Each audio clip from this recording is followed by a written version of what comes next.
So hello guys, welcome back to my channel. And guys, आज चाहिँ म तपाईहरुलाई बताउँछु कि कसरी नि न्युट्रेलाको अचार बनिन्छ। यहाँ पहिला चाहिँ नि तपाईहरुको लागि एउटा जस्तो कि सानो न्युट्रेला छ भने चाहिँ नकाटिकिन हाल्दा पनि हुन्छ।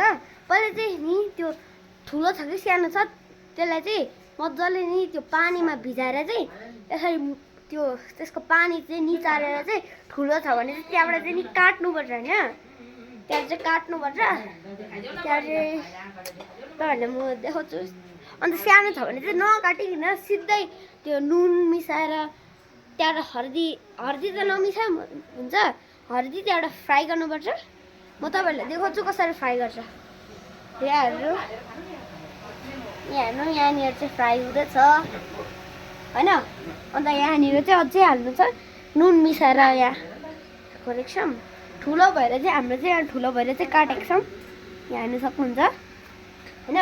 अन्त म तपाईहरुलाई नि अब यसलाई छ नि यसलाई अब यो मज्जाले फ्राई होस् हैन यो दुईटै। अन्त तपाईहरुलाई देखाउँछु। अन्त म नि तपाईहरुलाई कसरी एउटा कुरा बनाउँछु भन्छु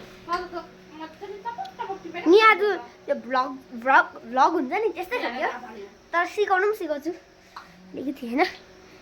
अन्त यहाँनिर चाहिँ अब यहाँनिर चाहिँ मेरो बहिनीले चाहिँ भात खाँदैछ। बहिनी कर्नर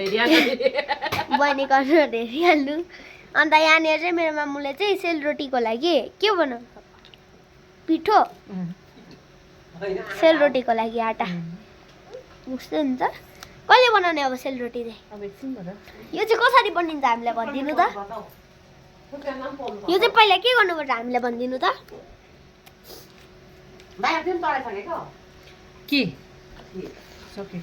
त गाइस अब म एकछिनबाट भेट्छु। अलिकति अब यस्तो आइसकेको छ त्यही भएर सो अहिलेको लागि पोज।